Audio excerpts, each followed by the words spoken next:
नमस्कार, मैं प्रिया एक बार फिर से स्वागत करती हूँ आपका भारत लाइव में। जी हाँ, बिल्कुल सही सुना आपने।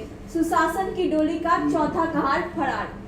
आपने तो सुना ही होगा कि डोली उठाने के लिए 4 लोगों की जरूरत होती है। अब इसमें देखना यह है कि नीतीश बाबू का सहारा कौन बनता है। आखिर वो कौन बनेगा जो नीतीश बाबू को उनके गंतव्य तक पहुँचाएगा। इस बारे में आज हम बाबा से जानेंगे, क्योंकि बाबा ने इस पर बहुत पैनी नजर बनाई है। तो आप बताइए क्या कुछ है आज आपके बारे में।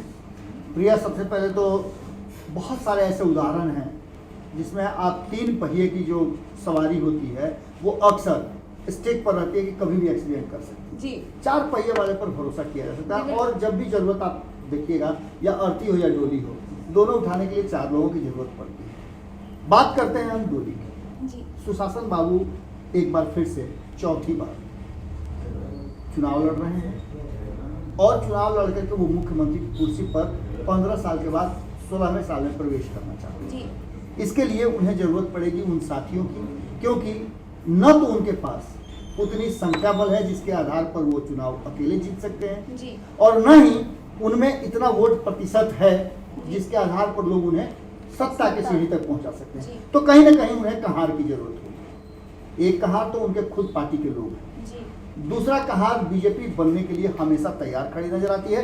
बीजेपी ने साफ तौर पे उन्हें कप्तान बना दिया। इसका मतलब है कि उनका डोली उठाने के लिए वो तैयार है। लेकिन जो तीसरे कहार थे वो अनबन चल रही है। जी बिल्कुल। चिराग पासवान पूरी तरह से नीतीश कुमार के विरुद्ध खड़े हो गए हैं। उसके जगह पर तीसरे कहार की व्यवस्था तो उन्होंने की जी, जो कि जीतन राम मांझी के रूप में आए। जी।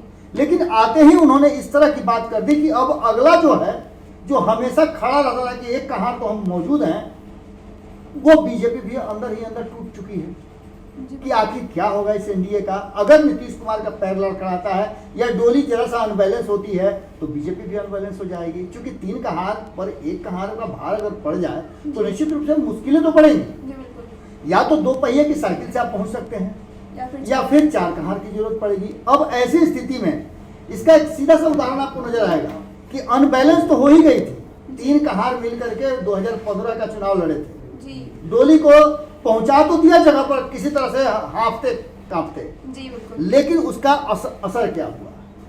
2 साल भी नहीं टिक पाए एक साथ और 3 तिगाड़ा काम बिगाड़ा वाली बात हो गई। नीतीश कुमार अपने आप को अलग कर लिए और फिर एनडीए में चले। जी बिल्कुल। वहां जाकर के वो अपने आप को स्टेबल समझ रहे थे। उससे पहले जैसे ही वहां पहुंचे उस समय भी वहां कहारों की कमी नहीं थी। वहां जब नीतीश कुमार गए तो आरएलएसपी थी।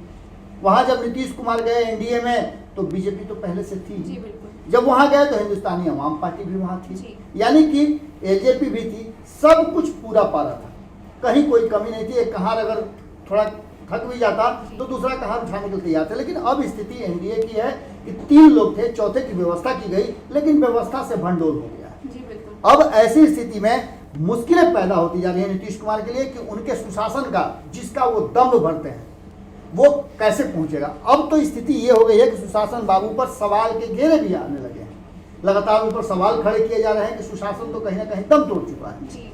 नीतीश कुमार ये बोलने में और ये दावा करने में पिछड़ते जा रहे हैं कि उनके शासन सुशासन में उनके मंत्री और उनके जो भी उच्च स्तरीय अधिकारी हैं वो ईमानदार हैं। इस पर आपने देखा ही होगा कि हमारे ही स्टूडियो से किस तरह से मुकेश सहनी ने सीधे सवाल कर दिया कि नीतीश बाबू, अगर आपके ईमानदार हैं, आपके अधिकारी ईमानदार हैं, तो उनका लिस्ट जारी कर दीजिए।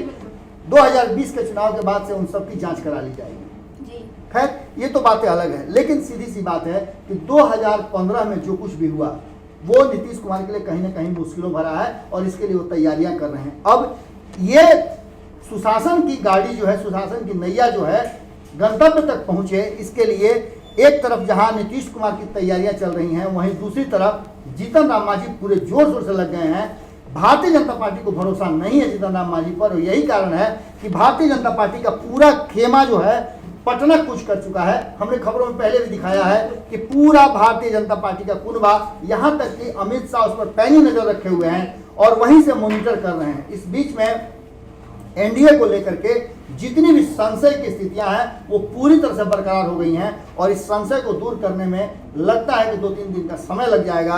आ रहे हैं जेपी नड्डा और जेपी नड्डा के साथ साथ बिहार के चुनाव प्रभारी जिनको बनाया गया है देवेंद्र फडणवीस भी हैं और बिहार के प्रभारी तो हैं ही। इन सारे लोगों के साथ पहले भी हमने बताया है कि सारे एमपीज के साथ बैठ करके दिल्ली में बड़ी बैठक हुई है, उसमें बहुत सारे फैसले हुए हैं और ये तय किया गया है कि आखिर नीतीश कुमार के सुशासन का जो कहानी है वो कौन कौन करेगा जी। अगर तेजस्वी यादव और उनके दल मजबूती के साथ चुनाव की तरफ आ जाते हैं, वो आगे अवरोध पैदा करते हैं, हर्डल खड़ा करते हैं, तो भी कौन हर्डल को पार करेगा इसके लिए मजबूत इरादा चाहिए और मजबूत कहार भी चाहिए। कौन कहार मजबूती से खड़ा रहेगा, चिराग पासवान रहेंगे कि नहीं रहेंगे ये भी संशय है। और अभी जो नहीं आए हैं एनडीए में जीतन राम मांझी वो तो और दावा कर रहे हैं। इन सब के बीच में निश्चिंत हो जाना चाहती है भारतीय जनता पार्टी कि नीतीश कुमार के सुशासन का जिनको कप्तान बनाया गया है उसकी कहानी कौन करेगा। जी बिल्कुल, तो सही सुना था आपने कि नीतीश कुमार की जो